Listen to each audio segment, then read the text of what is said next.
Ce qui va nous intéresser aujourd'hui, c'est d'essayer de déduire la forme d'une orbite. Par exemple, si on imagine un satellite qui tourne autour du Soleil ou autour d'une planète, dans le cadre de la théorie newtonienne de la gravitation. Donc ce qu'on se demande en particulier, c'est si on représente une planète au centre d'un système d'axes, quelle est la forme de l'orbite suivie par un petit satellite de masse négligeable autour de cette planète. Et on va voir que ces orbites ont des formes, alors là c'est pas très bien dessiné, mais que ces orbites ont des formes d'ellipse ou de cercle. On parle de conique ou d'orbite de Kepler. En particulier, pour déduire la forme de ces orbites, on va se placer dans un repère en coordonnées polaires, c'est-à-dire qu'on va considérer deux variables, la première étant la distance du satellite par rapport au centre de l'astre qui l'attire, r, et la deuxième variable étant l'angle par rapport à un certain axe qu'on choisit arbitrairement, qu'on appellera θ. Alors pour commencer, on va essayer de rappeler quelques notions pour voir d'où on peut partir et commencer à écrire des équations. Donc une première équation qu'on peut écrire, et qui est en fait l'équation fondamentale, c'est le fait que le satellite ne subit qu'une seule force, la force de gravité qui l'attire vers l'astre central, qu'on notera P pour le poids, qui est un vecteur dirigé vers le centre. Et donc on peut écrire que P est égal à la force de Newton, c'est-à-dire G m, où m est la masse de l'astre, m, où m est la masse du satellite, sur r carré, avec un moins, et le tout dirigé suivant la direction ER, c'est-à-dire ER, c'est le vecteur unitaire dirigé dans cette direction, la direction radiale. Donc ici, ce qu'on dit, c'est que le poids que subit le satellite, c'est une force qui est de la forme Gmm sur r carré, ça c'est Newton qui nous le dit, dirigée vers moins ER, c'est-à-dire vers l'intérieur, vers le centre de l'astre massif. Alors à partir d'ici, on peut écrire une deuxième équation, c'est l'équation F égale ma, qui nous dit que l'accélération du satellite, a, est déduite comme la somme des forces qu'il subit, et en particulier ici, la seule force qu'il subit, c'est le poids, donc on peut écrire P, divisé par sa masse. Et donc en particulier, si on utilise l'expression qu'on a obtenue au-dessus, l'accélération du satellite, c'est moins gm, et ici on divise par petit m, sur r carré fois ER. Alors maintenant, ce qu'on va essayer de faire, c'est exprimer l'accélération d'un point de vue non pas physique, ici on a exprimé l'accélération en fonction des forces, mais d'un point de vue cinématique, c'est-à-dire comment l'accélération, le vecteur accélération, est relié aux variations des coordonnées r et θ. Donc pour ce faire, on va définir un deuxième vecteur de base, perpendiculaire au vecteur ER, qu'on appellera Eθ, qui est le vecteur dirigé dans la direction selon laquelle augmente l'angle θ. Donc à partir d'ici, on peut écrire que le vecteur position du satellite, le vecteur r, c'est simplement r, sa distance au centre, fois le vecteur ER. Donc ça c'est assez évident. Le vecteur r, le vecteur position du satellite, c'est ce vecteur-là. Et on voit que sa longueur c'est effectivement r par définition, et sa direction c'est ER également par définition. Donc à partir d'ici, on peut obtenir la vitesse du satellite. La vitesse, c'est la dérivée du vecteur position par rapport au temps. Donc c'est dr sur dt, qu'on va noter par la suite r point. Donc le point ici voudra dire dérivée par rapport au temps. Et ici, on a la dérivée d'un produit, r, er. Donc il faut faire bien attention à dériver l'un puis l'autre, avec la loi que uv le tout prime est égal à u'v plus uv'. Alors à partir d'ici, on va vouloir exprimer la variation du vecteur ER par rapport au temps. Alors qu'est-ce que c'est que cette dérivée du vecteur ER par rapport au temps? Eh bien, le vecteur ER est dirigé dans la direction radiale. Donc si le satellite tourne autour de l'astre, si à l'instant suivant il se trouve ici, la direction radiale a changé, et donc le vecteur ER sera dirigé dans une direction différente.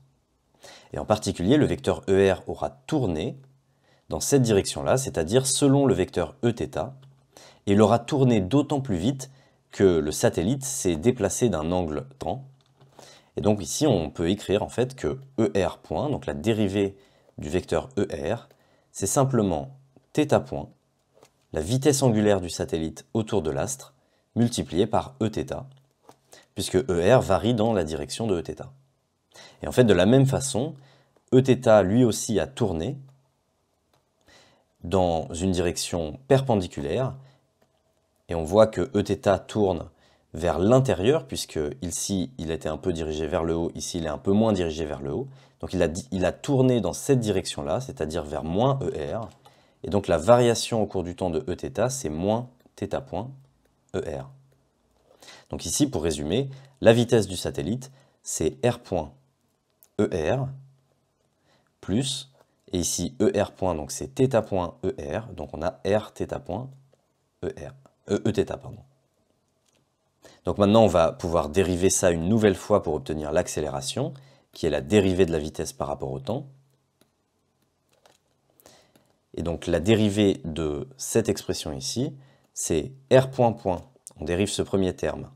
Donc R point point, c'est la dérivée seconde de R par rapport au temps, fois ER, plus R point point fois la dérivée de ER qui est θ point Eθ, donc R point θ point Eθ, plus, alors ici on a un produit de 3 termes, donc il va falloir dériver les 3 un par un.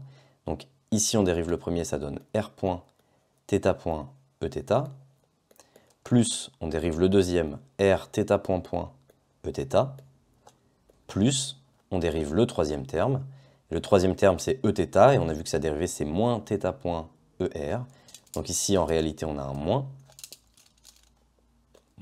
R θ point carré ER. Et si on regroupe les termes ici, en fonction de ER et Eθ, on obtient R point point moins R θ point carré ER, donc ces deux termes-là, plus 2R point θ point, ces deux termes se combinent, plus R θ point point Eθ. Et cette expression ici, c'est l'expression générale de l'accélération d'un corps en coordonnées polaires par rapport aux variations de ces coordonnées R et θ. Alors maintenant qu'on a obtenu cette expression très importante, on va pouvoir égaliser cette expression avec l'expression qu'on a obtenue juste avant. Et en particulier, on voit que ce terme ici doit forcément valoir 0, puisque l'expression de l'accélération due à la force de gravité ne dépend que de ER. Il n'y a aucun terme qui dépend de Eθ, et comme les deux vecteurs sont des vecteurs orthogonaux, ça signifie que ici, ce terme doit forcément être nul. Donc on a une égalité qui nous dit que Rθ point point, ce terme doit être égal à moins ce terme ici, de R point θ point. Alors ici on va faire une petite manipulation. On peut passer ce terme de l'autre côté, on obtient Rθ point point, donc en additionnant 2 R point θ point, on obtient plus 2 R point θ point égale 0. Et ici on va pouvoir multiplier des deux côtés par R, on obtient R carré θ point point plus 2R R point θ point égale 0. Donc ça c'est une astuce qu'il faut connaître. Ici le fait de multiplier par R va nous permettre de remarquer qu'on a la dérivée d'une certaine grandeur. Ici on a la dérivée par rapport au temps de la grandeur R carré θ point. Et ceci vaut 0.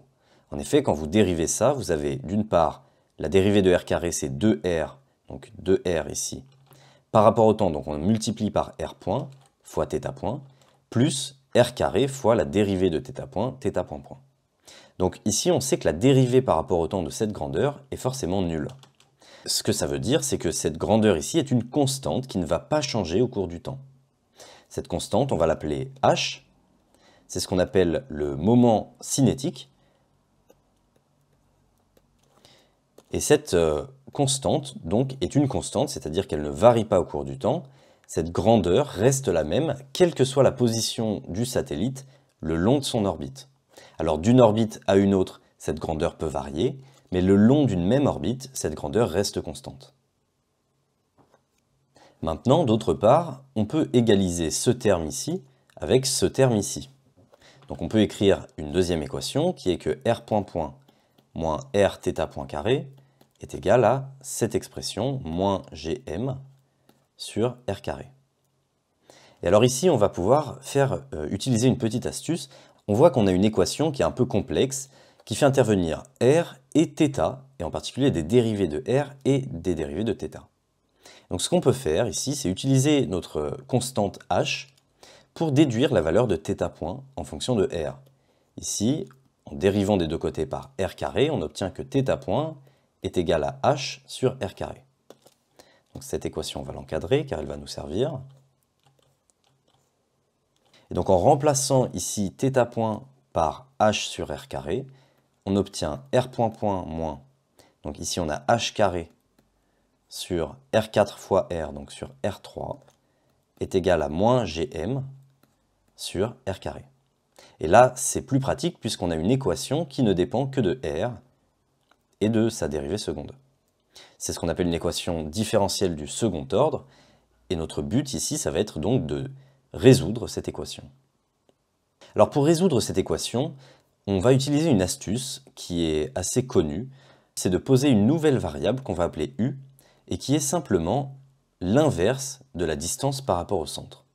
Et on va voir par la suite pourquoi cette convention, le fait de poser cette variable, va nous aider à résoudre l'équation.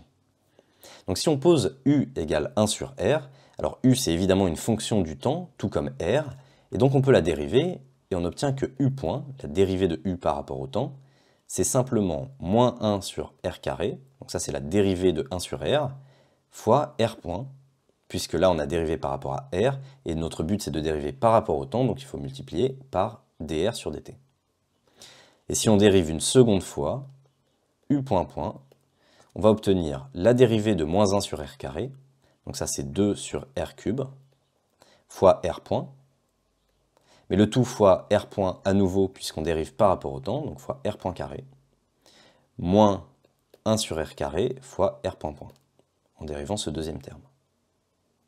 Alors ici, on peut résoudre cette équation pour trouver r point point, et en utilisant un peu tout ça, en fait, en voyant que u et r sont parfaitement symétriques, puisque u égale 1 sur r, et donc r égale 1 sur u, on obtient également que r point point est égal à 2 sur u au cube, fois u point au carré, moins 1 sur u au carré, fois u point point.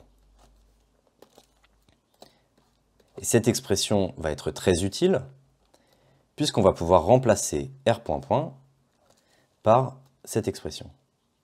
R point point devient donc 2 sur u cube, u point carré, moins 1 sur u carré, u point point, moins h2 sur r3. Alors on a vu que r c'est 1 sur u, donc ici on a moins h2 u3, est égal à moins gm sur r2, et donc moins gm fois u2. À partir de là, on va pouvoir utiliser une nouvelle astuce qui va nous permettre de résoudre l'équation. On voit ici qu'on a une équation assez complexe, avec une dérivée seconde et une dérivée première au carré.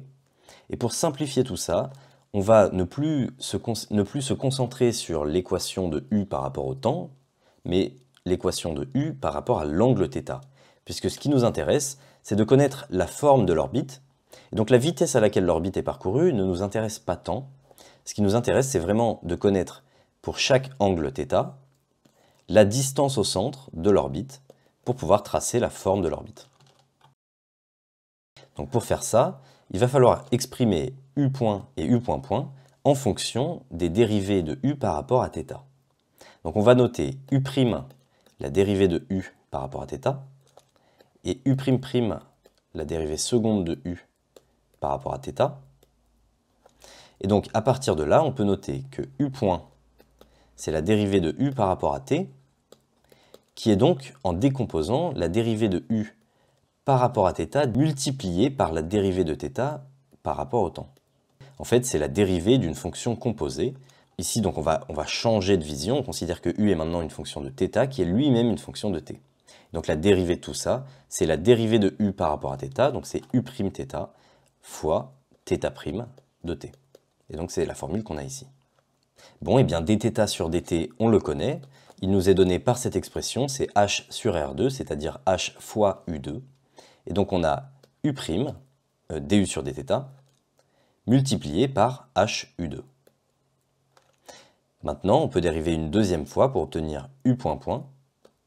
Et U point point est égal donc à la dérivée de tout ça par rapport au temps. Donc la dérivée de HU2 par rapport au temps, c'est 2HU fois U point, plus, ici on veut la dérivée par rapport au temps de U', du' sur dt, multiplié par HU2, et ça on va pouvoir le décomposer. Alors déjà, U point ici, on sait que c'est cette expression ici, donc on peut le remplacer par cette expression. Donc on a 2H carré, U ici devient U3 fois U' carré. Donc cette expression-là, c'est ça. Plus HU2 multiplié par, alors du' sur dt, c'est du' sur dθ, multiplié par dθ sur dt. Et ça, c'est θ point. On a vu que c'était HU2. Et donc ici, on peut remplacer θ point par HU2, ce qui nous donne H carré et U4. Ici, du' sur dθ, c'est U', la dérivée seconde de U par rapport à l'angle θ. Et ici, on a bien obtenu l'expression de U point point, la dérivée seconde de U par rapport au temps, en fonction des dérivées de U par rapport à l'angle θ. Et à partir d'ici, on va pouvoir remplacer donc ces deux expressions. Alors, on a aussi cette expression-là avec U'. Et donc ces deux équations ici vont nous permettre d'exprimer toute cette équation par rapport à θ. Donc on commence, on a 2 sur U cube fois U point carré. U point, c'est tout ça. Donc U point carré, c'est H carré, U4, U' carré, moins 1 sur U carré fois U point point. U point point, c'est tout ça. Donc on a 2H carré, U3, U'2, plus H carré, U4, U'. Tout ça moins H2, U3 est égal à moins GM, U2. Donc toute cette équation ici, c'est l'équation qui est au-dessus, réécrite par rapport non plus aux dérivées temporelles, mais aux dérivées angulaires de la fonction U. Alors ici, on peut un peu simplifier. On voit que ici, le U3 se simplifie avec le U4 pour donner U.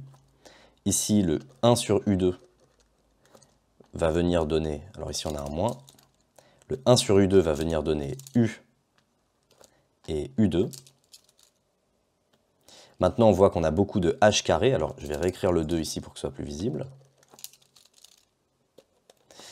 On voit qu'on a beaucoup de H carré, donc on peut diviser par H carré. Et donc ici, ça nous divise le terme de droite par H carré. Et on remarque que ces deux termes s'annulent parfaitement. Et c'est pour ça qu'on a fait cette manipulation. En fait, c'est ce qui va simplifier toute la résolution de l'équation. Et pour finir, on peut diviser par U carré. Et on obtient une équation qui est assez simple. Alors je vais la réécrire en multipliant tout par moins 1 pour obtenir des plus. On obtient U'' plus U est égal à Gm sur H carré. Cette équation, c'est vraiment l'équation finale qui va nous permettre de trouver la forme des ellipses dans le modèle de la gravitation de Newton. Pour ceux qui sont intéressés, dans le modèle de la gravitation relativiste, dans la relativité générale, on a un terme qui vient s'ajouter ici, qui est en U carré, et dont la taille est très petite. Il dépend du rayon de Schwarzschild, c'est-à-dire qu'il est très petit par rapport à la vitesse de la lumière. Bon, et bien maintenant, il nous reste seulement à résoudre cette équation. Alors, on a une équation ici qui n'est pas homogène, c'est-à-dire qu'on a une constante du côté droit. Alors, pour résoudre cette équation, on va commencer par résoudre l'équation homogène. Donc, comment résoudre déjà, si on n'avait pas de constante, comment résoudre U'' plus U égale 0? Eh bien ça, en réarrangeant, ça nous donne U'' égale moins U, et on reconnaît l'équation d'un oscillateur harmonique dont la fréquence est de 1. Donc la solution de cette équation, c'est U égale une certaine constante, A, fois le cosinus de l'angle θ, ici, puisque la variable par rapport à laquelle on dérive, c'est θ, donc de l'angle θ, plus ou moins une certaine constante θ0 qui vient du fait qu'on a un second degré de liberté, puisqu'ici on a une équation du second degré. Et ça, c'est la solution donc pour l'équation homogène. Alors maintenant, pour résoudre l'équation ici qui n'est pas homogène, l'équation complète, il suffit d'ajouter une constante, b, et de remettre ça, réinjecter ça dans l'équation pour trouver la constante b. Donc ici, si on dérive, on a u' qui est égal à la dérivée de ça, c'est-à-dire, donc le b s'en va, on a moins a sinus θ moins θ0, c'est la dérivée du cosinus qui donne moins sinus. Et donc u', la dérivée seconde, c'est à nouveau la dérivée de ceci. On obtient moins a cosinus, la dérivée du sinus c'est cosinus, de θ moins θ0. Et donc u'' plus u, c'est moins a cosinus plus b, et donc c'est b. Et donc la constante b ici, c'est simplement cette constante-là, gm, sur h carré. Et là, on a obtenu la formule finale, la solution la plus générale de notre équation. Et alors, si on se souvient que u, c'était 1 sur r, eh bien, on peut simplement inverser ceci et trouver que r, en fonction de θ, est donné par l'inverse de ça. Alors ici, on va simplement factoriser par gm sur h carré. Donc ici, si je factorise, j'obtiens plus 1 ici. La constante a ici change, mais ça reste une constante arbitraire. Donc on peut simplement la renommer a tilde pour indiquer que ce n'est pas la même constante qu'ici. Et donc en inversant ceci, on obtient h carré sur gm au numérateur et au dénominateur 1 plus une constante qu'on va renommer e fois le cosinus de θ moins θ0. Ceci, c'est l'équation finale de la vidéo. C'est ce qu'on cherchait. On a obtenu la forme d'une orbite en coordonnées radiales, en coordonnées polaires, en fonction de deux constantes, h qui est le moment cinétique de l'orbite, et e qu'on appelle l'excentricité de l'orbite. Alors, e représente l'excentricité, c'est-à-dire qu'on peut avoir des orbites de la forme circulaire. Alors, c'est pas très bien dessiné, mais il faut imaginer un cercle. Donc, ça, c'est quand e égale 0. On voit que quand e égale 0, r égale une constante. Et donc, si r égale une constante, on a l'équation d'un cercle. Et plus e augmente, plus l'orbite devient excentrée, c'est-à-dire que son centre se décale par rapport à l'astre massif. Et l'orbite devient elliptique, on a une orbite en forme d'ellipse, c'est-à-dire un cercle allongé. Lorsque e vaut 1, l'orbite se découpe en deux, on a une parabole.